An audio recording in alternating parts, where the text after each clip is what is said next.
So we are making our way to Panyee. It's Thailand's only floating village. It's a fishing village, but it's famous for something you wouldn't expect. I just love that story. It's so inspiring, you know, coming from humble beginnings and succeeding from against the odds. Just shows you with a bit of passion, anything is possible. Welcome back, it's good to see you. We've had a flurry of interest on our YouTube channel this week, which was very nice.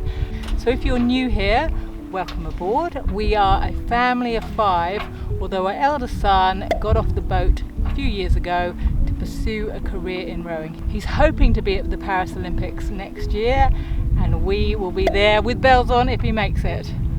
The last 6 months we've been cruising through culturally rich Southeast Asia, visiting remote villages, immersing ourselves in traditional customs, exploring ancient temples and our family's connection to Cambodia's horrific history. We have dived into some of the clearest waters to commune with marine life, and our journey has even overlapped with Uber YouTubers La Vagabond, as we also visited Diana's waterfall, the volcanic island of Satonda, and swam with whale sharks, although we just happened upon them as we were sailing along. Those are just little guys, 3 or 4 meters, 5 meters at the most. Amazing, amazing! This all begs the question, how do we know where to go and what do we see as we're sailing around the world? So we've been sailing full time for about 5 years now. And I must say, when we started out, I was thinking, how the heck are we going to navigate our way around the world? And we very quickly discovered there's several books that focus on different regions of the world, and they give a wealth of information on where you could consider going. There's also probably one of the most common navigational tools is Navionics that I think most sailing cruisers use. We also use Zulu Waterways, which has a wealth of extra information in there where people can talk about the particular anchorages and the experiences they had there, how deep the water was, how good holding it was, what we could do on shore, the food, activities, and it's fantastic. There's so much information there for us yachties to access, courtesy of other yachties. Another one we discovered early on was Noonside, and Sogipor's a web-based information source. A lot of those people are just doing it voluntary, and it's hugely appreciated by the sailing community. By the way, this is not a paid promotion, but if you are thinking about heading out onto the water, you're a bit anxious about it, fear not. There's a wealth of information out there. You gonna sing?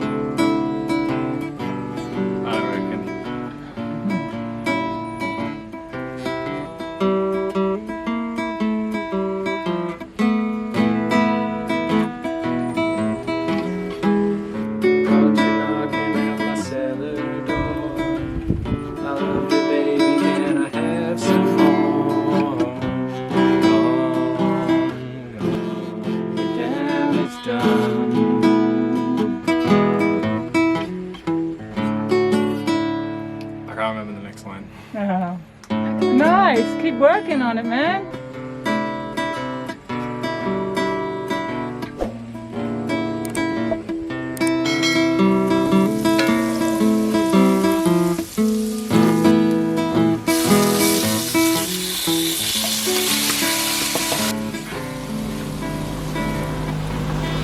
This has to be one of the most beautiful places to cruise through.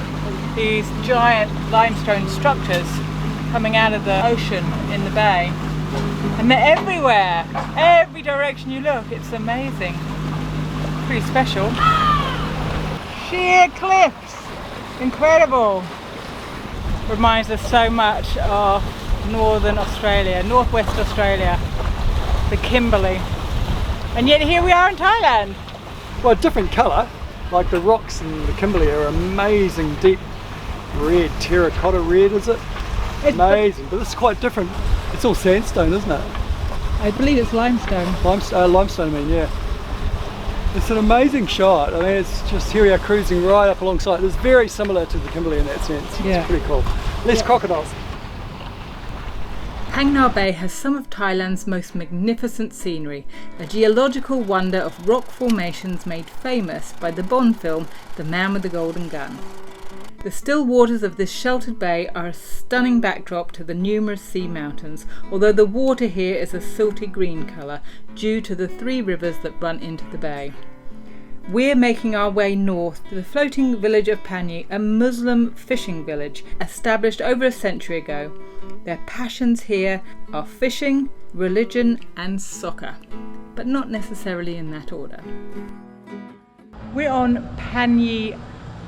Well, it's Panyee village, I think. You could call it an island, but it's a floating village on stilts, like the ones we visited in Cambodia. But this one's different in that the first people to arrive here were in the late 1800s, and it was a couple of Malaysian families, and they built some stilt huts here, and then as it got bigger and bigger, they built more huts and more huts and more huts to what you see today. Apparently it's 360 families now live here. So this used to be primarily a fishing village, but they couldn't survive on fishing alone, so they opened it up for tourism. And you can see that because you walk down the street, the main street in the village, it's kind of like Walk Street, Koh Lippi's Walk Street, only it's on stilts instead of on dry land.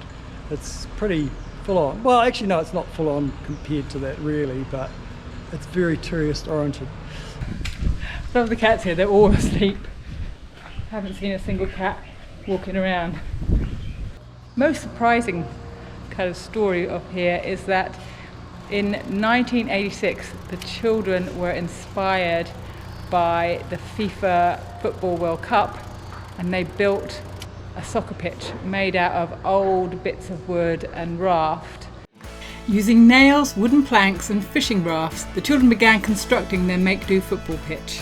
The finished article had jagged edges, nails that stuck out and swayed with the tides and passing boats, proving a persistent test of the player's balance. Loose balls ended up in the ocean, and the person responsible would have to swim out and retrieve it. But ultimately, the kids were happy with what they had created. They practiced and they practiced, and they went to the Southern Thai Schools Championships, where they made the semi-finals.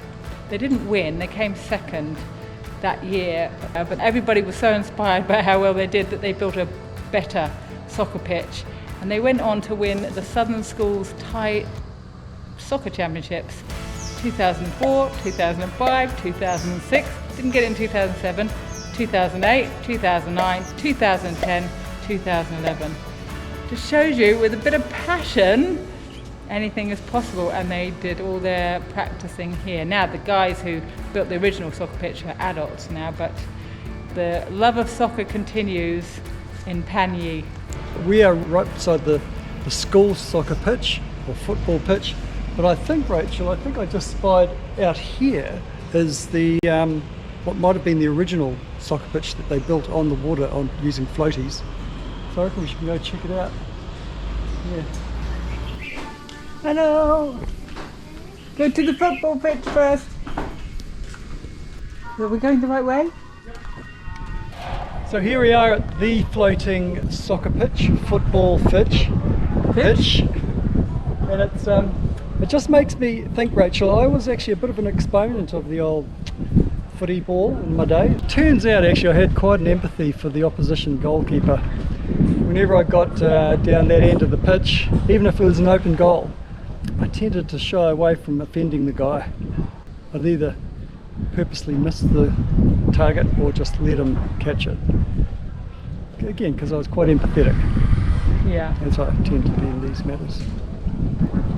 I imagine they got really sick of having to go and fetch the ball out of the water, so they would have got incredibly good at keeping it in, being very precise with their shots, which is probably, more people should play on pitches like this.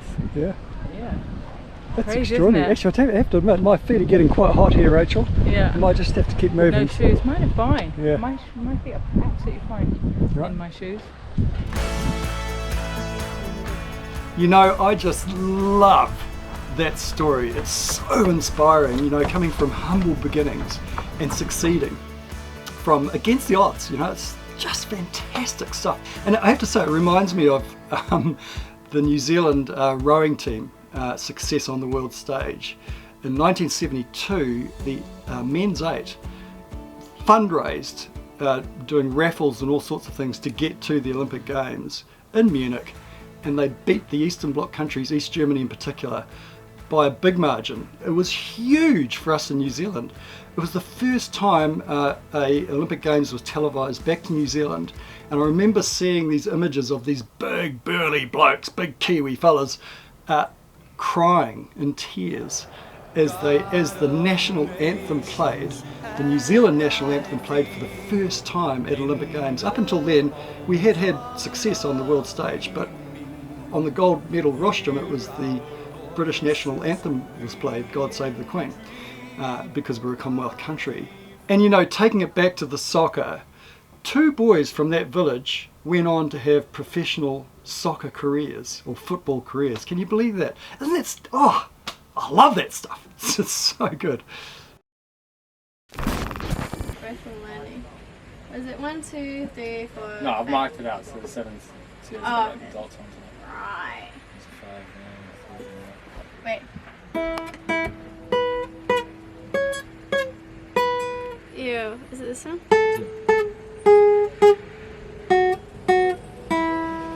Is it 7?